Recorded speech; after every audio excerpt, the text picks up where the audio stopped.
He thought humiliating her would make him look powerful, but he had no idea he was standing in front of the one person who could end his career with a single word. Before we continue, where are you watching from? Drop your city or state in the comments below. And if you believe respect matters more than appearances, stay with this story, because what happened next changed everything. The morning sun spilled through the glass walls of Sterling Heights luxury motors, reflecting off polished marble floors and rows of vehicles that cost more than most homes. Engines silent but presence loud. Symbols of status lined up in perfect formation. Inside, sales manager Blake Thompson adjusted his navy suit and scanned the entrance like a man trained to detect value at a glance. Not in character, but in clothing, in watches, in posture, because in his world, worth was something you could see, or so he believed. The glass doors opened quietly, almost unnoticed, and Emily Carter stepped inside. Her sneakers slightly worn, her jeans simple, her white t-shirt unbranded. Nothing about her screamed wealth. Nothing about her demanded attention. And yet she walked with a calm that didn't belong in a place built on appearances. Her eyes moved slowly across the showroom, not with awe, but with quiet familiarity, as if she had seen rooms like this before, or perhaps owned them. Blake noticed her instantly, not because she stood out, but because she didn't fit, and in his mind, that made her a problem. He leaned slightly toward a younger salesman beside him and muttered just loud enough, "Watch this." The kind of comment that carried a promise of entertainment at someone else's expense. Emily stopped in front of a midnight black coupe, its polished surface reflecting the overhead lights like a mirror. She tilted her head slightly, studying the details, her fingers resting lightly on the edge of the display platform, not touching the car, just close enough to feel its presence. Blake approached with a smile that didn't reach his eyes. "Good morning, ma'am," he said, his tone polished but edged with something colder underneath. "Are you looking for directions or just browsing?" The question hung in the air, not really a question at all, more of a judgment disguised as courtesy. Emily turned to him, her expression calm. "I'm interested in this model," she said, her voice soft but steady. Blake's smile tightened. "That's the limited edition Azure," he replied, emphasizing each word as if explaining something obvious to a child. "It starts at around $300,000. A couple nearby glanced over, sensing the shift in tone, the subtle performance beginning to unfold. Emily nodded slightly. "I'd like to learn more about it," she said. Blake let out a short breath through his nose, the kind of restrained amusement that signaled disbelief. "Of course. You would," he said, then gestured vaguely toward the far end of the showroom. "But perhaps we should start with something more realistic. Maybe our pre-owned inventory." The words landed softly, but the meaning was sharp. A few people nearby exchanged glances, some curious, others already forming silent conclusions. Emily didn't react. She simply looked back at the car, her eyes tracing its lines as if the conversation hadn't happened. Blake felt a flicker of irritation. He wasn't used to being ignored, especially not by someone he had already dismissed. "I'm afraid this vehicle is shown by appointment only," he added, his voice slightly louder now, drawing more attention.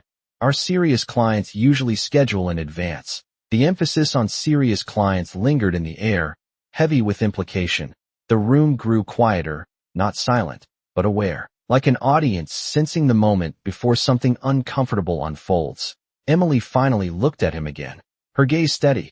"Is that a policy or a preference?" she asked, and for just a second, Blake hesitated, not because of the question, but because of how calmly it was asked. Then he smiled again, sharper this time. "Let's just say it helps maintain a certain standard," he replied. A man in a tailored suit nearby chuckled under his breath, and that was all Blake needed. Encouragement, validation. The stage was set, and he was ready to perform. What he didn't realize, not yet, was that every word he spoke, every glance he cast, was leading him closer to a moment he would never forget, and a mistake he couldn't take back. Because sometimes, the person you think doesn't belong is the very person who owns the room. And the day was only just beginning. Blake's smile lingered, but there was a subtle shift beneath it now, the kind that came when control started to feel just slightly out of reach. He adjusted his cufflinks and stepped closer, positioning himself between Emily and the car as if guarding something she had no right to approach. "I think there has been a misunderstanding," he said, his voice smooth but firm. "This is not a place for browsing without intent."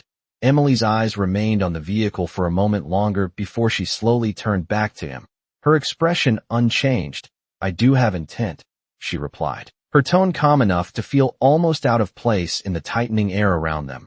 A few more customers had begun to watch openly now, conversations fading into low murmurs as attention shifted toward the unfolding exchange. Blake let out a quiet laugh, the kind designed to signal superiority without raising his voice. "Intent is one thing," he said, "capability is another. And in this environment, we prioritize serious buyers." The word serious landed again, heavier this time, more deliberate, as if he wanted the entire room to hear it. A woman near the reception desk glanced at Emily's outfit, then quickly looked away, her discomfort barely concealed. Emily did not flinch, did not argue. She simply asked, "May I see the interior?" The question was straightforward, almost disarmingly so, and for a brief moment, Blake hesitated again, not because he was considering it, but because he could not quite understand why she was not reacting the way he expected. Most people in her position would have already left, embarrassed, defensive, eager to escape the silent judgment building around them. But Emily stood there, steady, composed, as if none of it applied to her. "I am afraid that will not be possible," Blake replied, this time dropping the polite pretense entirely. "As I mentioned, viewings for this model are reserved." His hand gestured toward a well-dressed couple who had just entered the showroom, their designer clothing and confident posture immediately capturing his attention. "If you will excuse me," he added, already turning away from Emily before she could respond, "because we have actual clients to assist." The words cut sharper than before, and this time, the reaction was immediate. A faint ripple of amusement passed through the nearby onlookers, not loud, not overt, but enough to make the moment unmistakably public. "Daniel," Blake called out to the younger salesman, "perhaps you can direct her to something more appropriate. Maybe in the used section." Daniel hesitated, his eyes flicking between Blake and Emily, clearly uncomfortable, but he nodded anyway. "Yes, sir," he said quietly, stepping forward with an apologetic look. Emily met his gaze briefly and offered a small, almost reassuring smile. "It is all right," she said softly. "You do not need to do that." Daniel paused, unsure how to respond, while Blake had already moved on, his entire demeanor transforming as he approached the new couple, his posture straightening, his smile widening, his voice warming instantly. "Welcome to Sterling Heights Luxury Motors," he said, as if the previous interaction had never happened. Behind him, Emily stood alone in the center of the showroom, surrounded by polished metal and quiet judgment. The contrast was almost cinematic, luxury on every side, and yet the atmosphere around her felt cold, distant, as if she had been quietly erased from the space. She looked once more at the car, her eyes tracing its lines with the same calm focus as before. Then slowly, she stepped back, her sneakers making soft, measured sounds against the marble floor. No rush, no visible emotion, just a quiet decision forming. As she turned toward the exit, the sunlight from outside caught her silhouette, outlining her in a soft glow that contrasted sharply with the artificial brightness of the showroom. For a brief second, Blake glanced over his shoulder, just long enough to see her walking away, and something in her composure, something in the way she carried herself without a trace of embarrassment, lingered in his mind, but only for a second, because he quickly dismissed it, returning his full attention to the well-dressed couple now admiring the same car Emily had been denied. He leaned in, lowering his voice as if sharing something exclusive. "This model is not for everyone," he said. "Only a select few even get the opportunity to consider it." The couple nodded, clearly impressed, and the deal began to take shape. But across the showroom, the glass doors opened once more, and Emily Carter stepped out into the bright morning light without looking back, leaving behind a room that believed it had just removed someone who did not belong, when in reality, it had just pushed away the one person who would soon redefine everything they thought they understood about value. And somewhere beneath the polished confidence Blake carried so effortlessly, a mistake had already been made, even if he did not realize it yet, because sometimes the quietest exit is the loudest warning of what is about to come. The showroom slowly returned to its rhythm after Emily stepped outside. Conversations resumed, Heels clicked against marble, and engines of imagined status continued to hum in silence. But something in the air had shifted, even if no one could quite name it.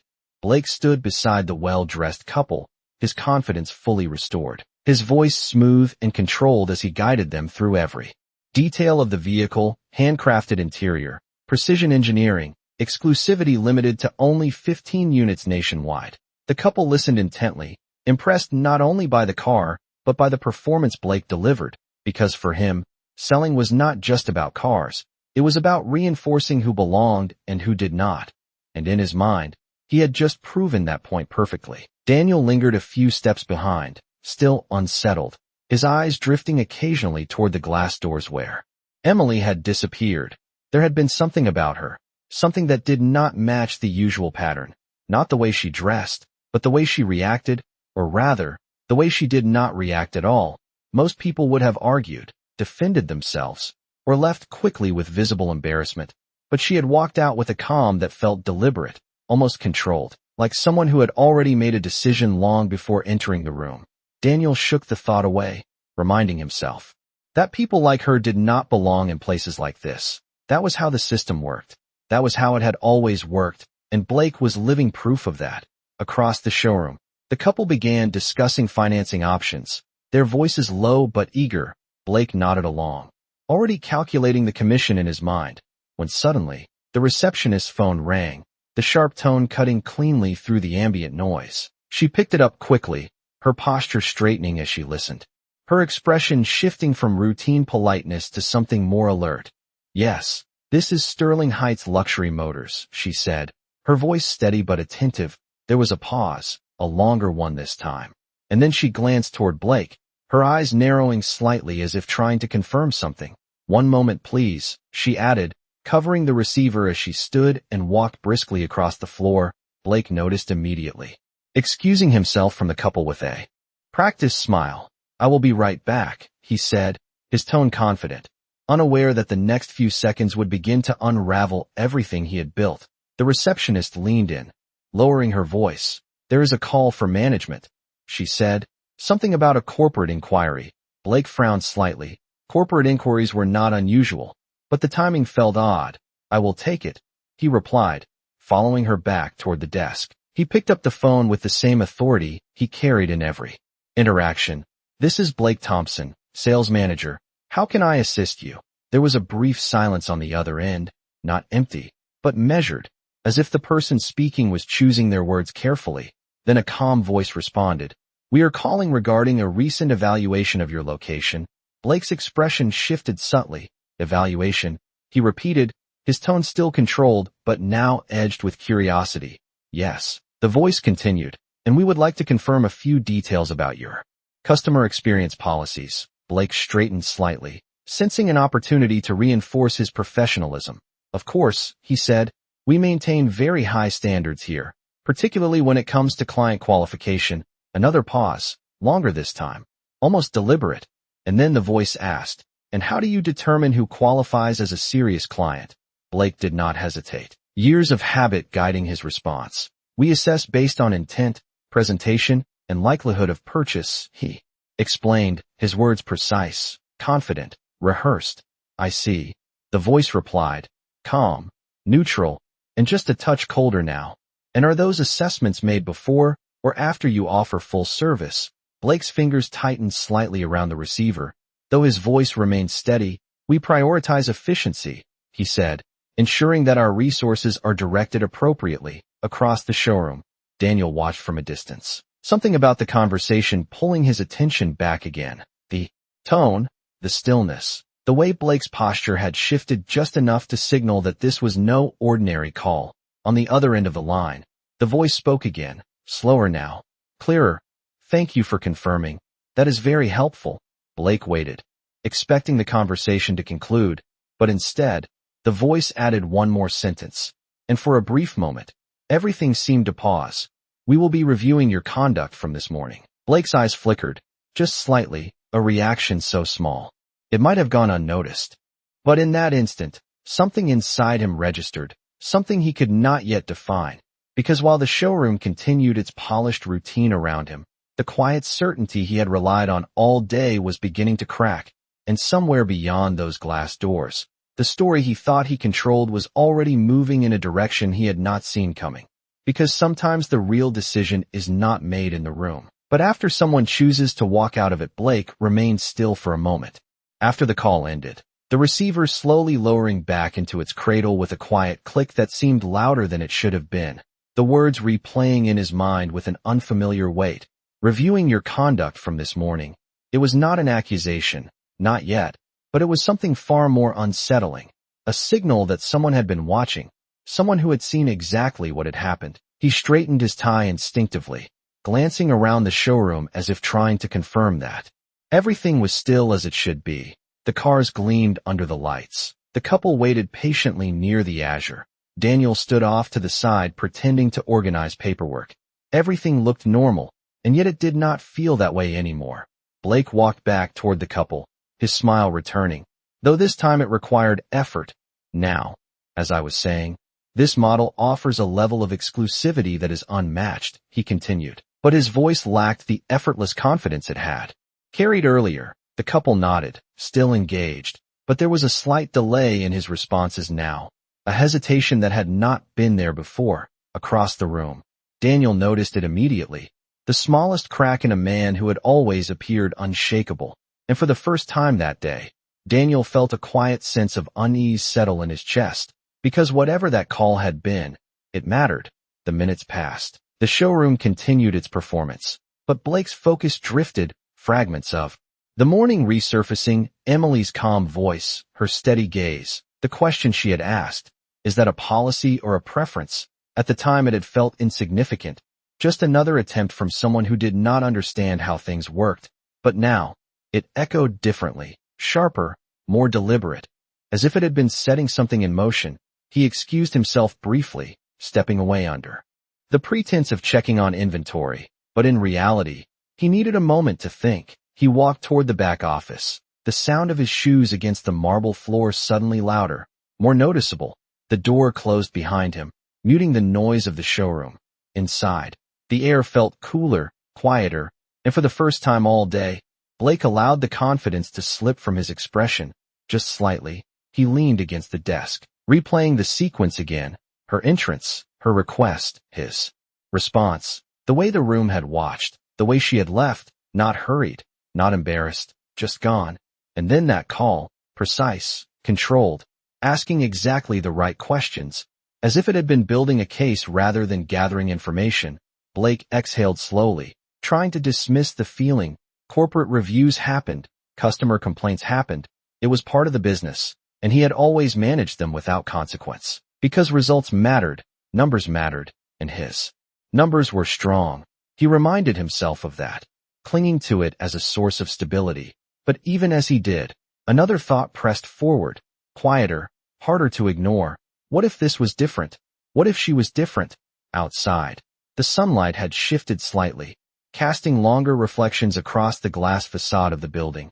Traffic moved steadily along the street, unaware of the subtle shift unfolding inside. Emily Carter stood across the road for a brief moment, her figure partially reflected in the showroom windows. She observed the space without expression, as if memorizing it, not with anger, not with resentment, but with a kind of quiet clarity. Then she turned and walked away, disappearing into the flow of the city, her pace unhurried, her posture unchanged. Back inside, Blake returned to the floor, his composure restored on the surface, but beneath it, something had changed. Something small but undeniable, like a hairline crack in polished glass, invisible at first glance, but impossible to repair once it spreads. The couple signed preliminary paperwork. Daniel processed documents. The day moved forward, yet the earlier certainty never fully returned. And somewhere between the polished cars and the practiced smiles, a realization was beginning to form, not complete, not yet understood, but present. Because sometimes the moment you believe you are in control is the exact moment the outcome has already been decided, and the silence that follows is not empty, it is. Waiting the next morning arrived with a clarity that felt almost deliberate. Sunlight stretched across the polished glass of Sterling Heights luxury motors, casting long reflections that shimmered across the showroom floor. Everything looked pristine, untouched, as if the previous day had never happened. Blake arrived early, earlier than usual, his steps measured, his expression composed but tighter around the edges. He had not slept well, though he would never admit it. The words from the call had lingered, replaying in quiet loops that refused to fade. Reviewing your conduct from this morning. He told himself it was routine, that he had handled far worse without consequence. And yet something about the tone, the precision, the timing, refused to settle into the category of normal. He moved through the showroom, adjusting displays, straightening brochures, creating the illusion of control through small, deliberate actions. Daniel arrived shortly after, offering a polite nod, but his eyes carried a question he did not voice, the kind of silent awareness that something had shifted. The doors opened at exactly 9 o'clock, and the day began. Customers trickled in, conversations resumed, the familiar rhythm returned, but beneath it, there was a tension, subtle but present, like a quiet note that did not belong in the melody. An hour passed, then another. Blake handled clients with practiced ease, his voice smooth, his movements precise, but the effort behind it was new. Every interaction felt slightly heavier, as if something unseen was watching, waiting, and then, just after 11, the sound came, low at first, then unmistakable, the deep, refined hum of an engine that did not belong to ordinary traffic. Heads turned toward the glass walls. Conversations paused mid-sentence, and outside, slowly pulling into view, was a Rolls-Royce Phantom, black, immaculate, its presence commanding without effort. The kind of car that did not need to announce itself because its silence spoke louder than anything else. It came to a smooth stop directly in front of the entrance, perfectly aligned.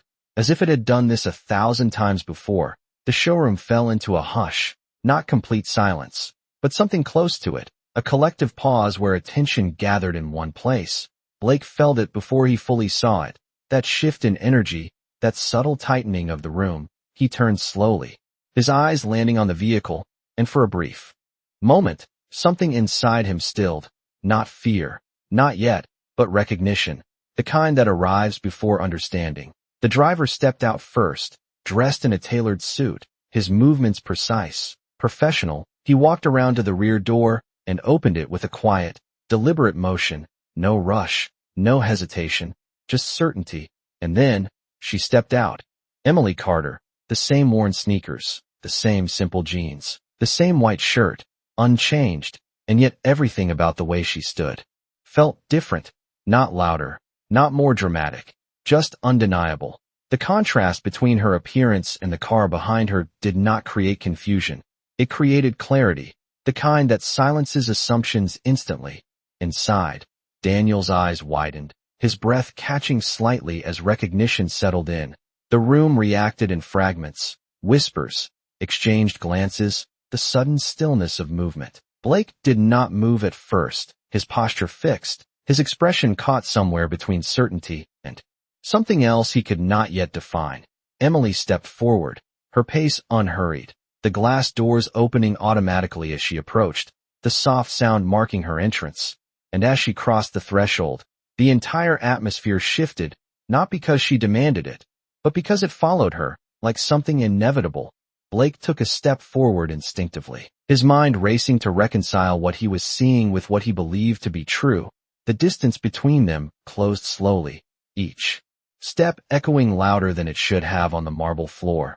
And when she finally stopped in front of him, her eyes met his with the same calm steadiness as the day before, unchanged, unaffected, and in that moment, the realization began to form, not fully, not completely, but enough to fracture the certainty he had relied on, because sometimes the truth does not arrive with noise or explanation. Sometimes it simply stands in front of you, quiet and undeniable, and waits for you to understand what you have already done. For a long second, no one spoke, not because they did not know what to say, but because something in the room had already said everything. Blake felt it in the way the air shifted, in the way conversation stopped without being told, in the way every pair of eyes seemed to quietly settle on the same point. Emily Carter standing just a few feet in front of him, exactly as she had the day before, and yet completely different in the only way that mattered. He opened his mouth to speak, but the words did not come immediately. A rare hesitation that had nothing to do with uncertainty and everything to do with realization beginning to take shape. "Miss Carter," he finally said, his voice carefully controlled, though softer than before, "I believe there has been some misunderstanding." Emily's expression did not change, her gaze steady, calm, almost patient, as if she had expected this moment to unfold exactly as it was. There was no trace of satisfaction in her eyes, no hint of anger, only a quiet clarity that made the space between them feel smaller than it was. Behind her, the driver remained still, composed, a silent confirmation of the presence she carried with her.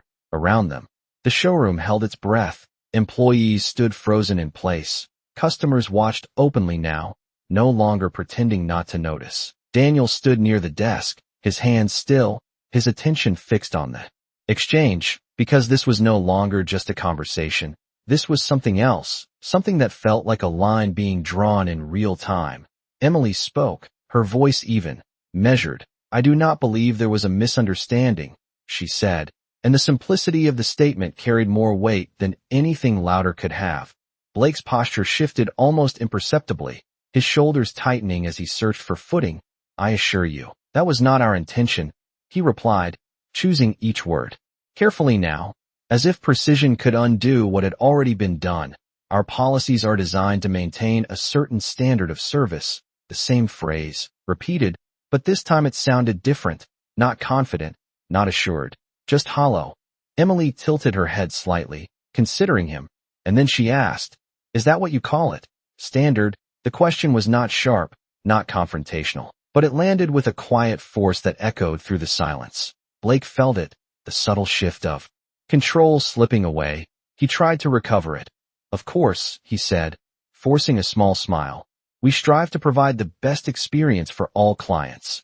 "All clients," Emily repeated, and for the first time, there was the faintest hint of something beneath her calm. Not anger, not frustration, but something closer to disappointment, the kind that does not raise its voice, because it does not need to. Blake hesitated again. And this time, the pause was longer, more visible, as if the room itself was waiting to see how he would respond. Across the floor, the couple from earlier stood quietly, their interest no longer on the car, but on the unfolding moment, because something about it felt important, not dramatic, not loud, just important. Emily took a small step forward, closing the distance by inches, but changing everything. "Yesterday," she said, her voice still steady, "I asked a simple question, and you gave me a very clear answer." Blake's mind raced, fragments of the conversation returning with sharper clarity now. Her voice, her words, the way he had responded, the way the room had reacted, and for the first time, he saw it not as a performance, not as a routine interaction, but as something else entirely, something that had consequences. "I would like to ask you another question," Emily continued, and the room seemed to lean in without moving. Blake nodded slightly, unable to do anything else, his confidence no longer leading the moment, just following it. "How do you decide who deserves to be treated with respect?" she asked, and this time, there was no mistaking the weight of it. The question did not accuse, did not demand, but it revealed, it exposed the very thing he had built his authority on. Blake opened his mouth again, searching for an answer that would hold, that would restore the balance he had lost. But nothing came immediately, because there are moments when the truth stands too clearly to be shaped into something convenient, and this was one of them. The silence stretched, not awkward, not empty, but full, heavy with understanding. And in that silence, something shifted completely, not just in Blake, but in everyone watching, because they could see it now.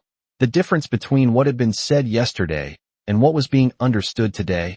And as Emily stood there, unchanged, unshaken, the realization settled fully into place, not announced, not explained, just present, that the person they had dismissed so easily was the one who had the power to define what happened next. And the room knew it before a single word confirmed it. Blake felt the question settle over him like a weight he could not shift, not because it was complicated, but because it was simple in a way that left no room to hide. "How do you decide who deserves to be treated with respect?" The words echoed quietly, not just in his mind but in the space around him, reflected in the stillness of the room, in the eyes watching, in the silence that no longer belonged to him. He cleared his throat slightly, attempting to regain control of a moment that had already moved beyond his reach. "We treat all clients with professionalism," he said. But even as the words left his mouth, they sounded distant, disconnected from what everyone had witnessed. Emily did not respond immediately. She simply looked at him, her gaze steady, giving him the space to hear himself, to understand the difference between what he said and what he had done. And that space, that silence, was far more revealing than any argument could have been. Blake shifted his stance, the confidence he once wore so effortlessly now replaced by something more fragile, something uncertain. "If there was any misunderstanding," he continued, his tone softer now, "we would be more than willing to correct it." The offer hung in the air, but it carried no real weight, because it was not what was being asked. Emily took a small breath, not out of frustration, but as if preparing to move the moment forward. "You already answered me yesterday," she said, her voice calm, unhurried. "You just did not realize it at the time."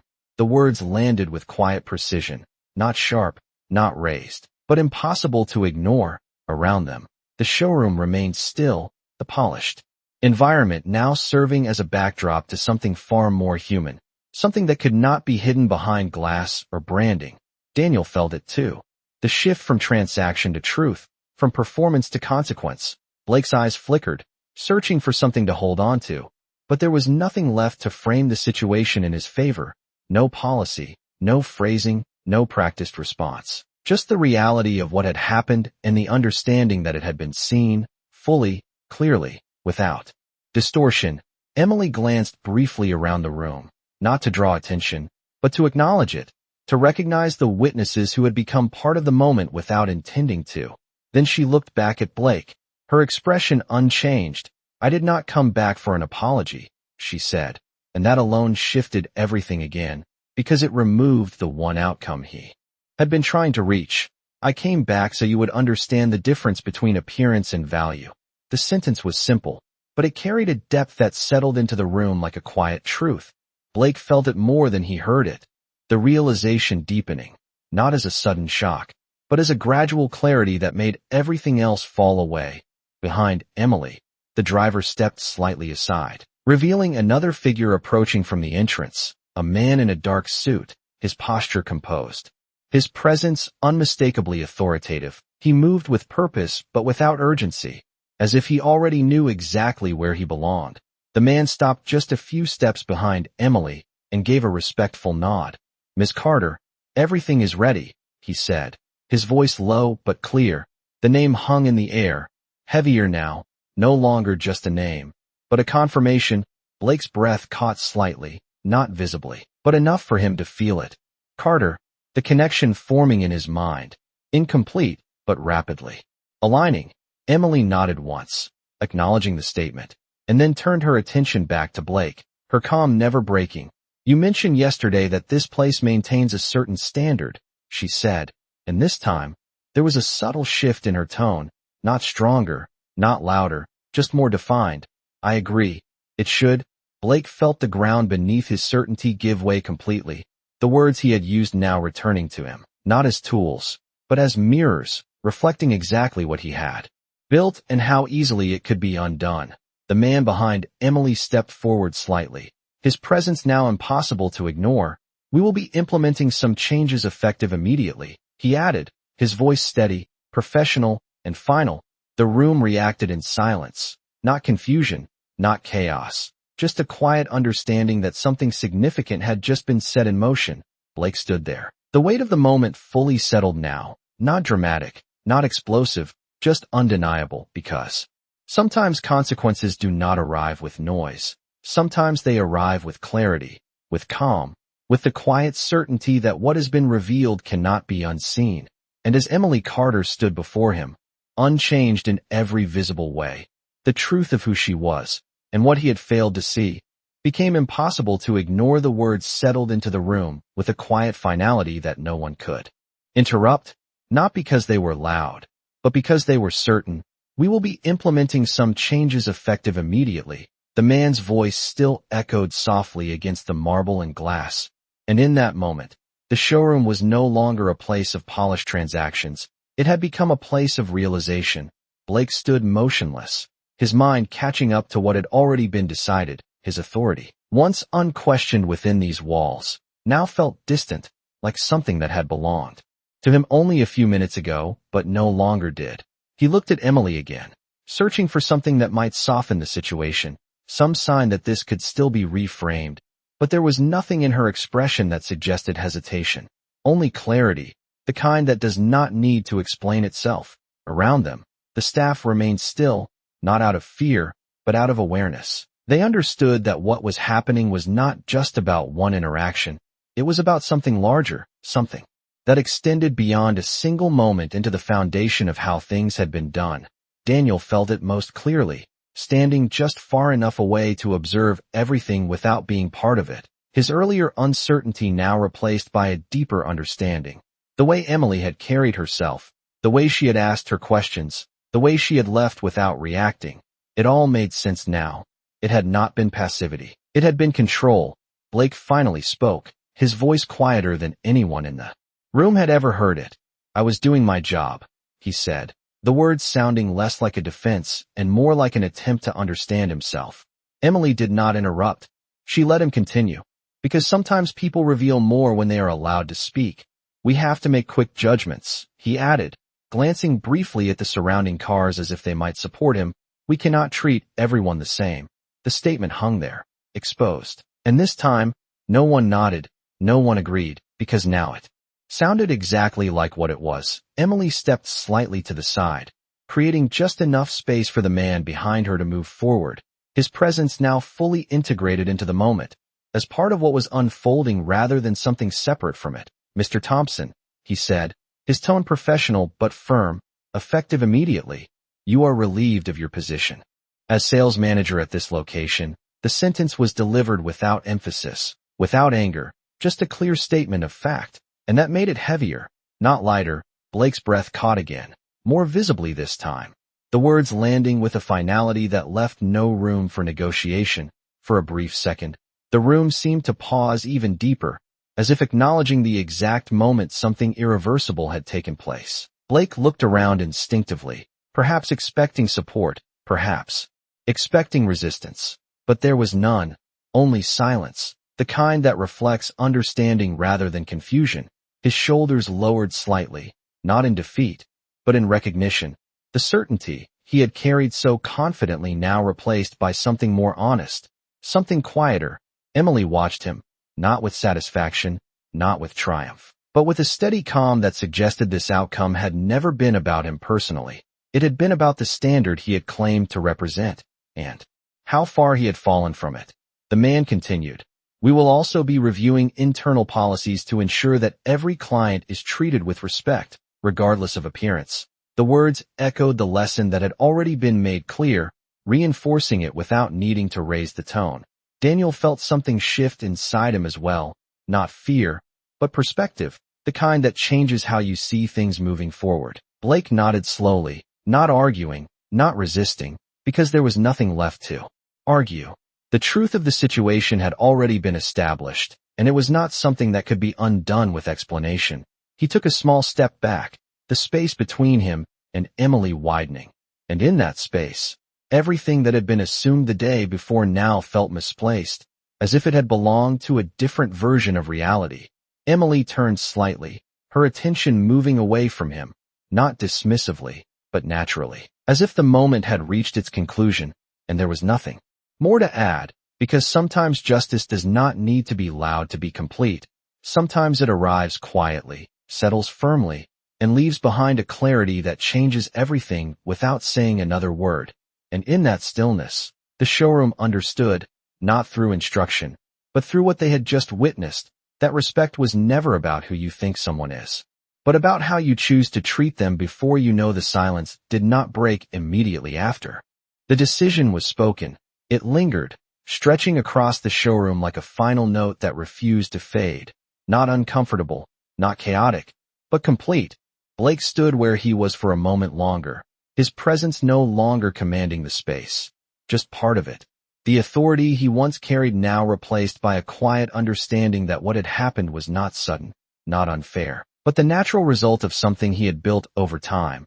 He gave a small nod, almost to himself, then turned and walked toward the back office, his steps slower than before, measured, thoughtful, as if each one carried a lesson he could not ignore.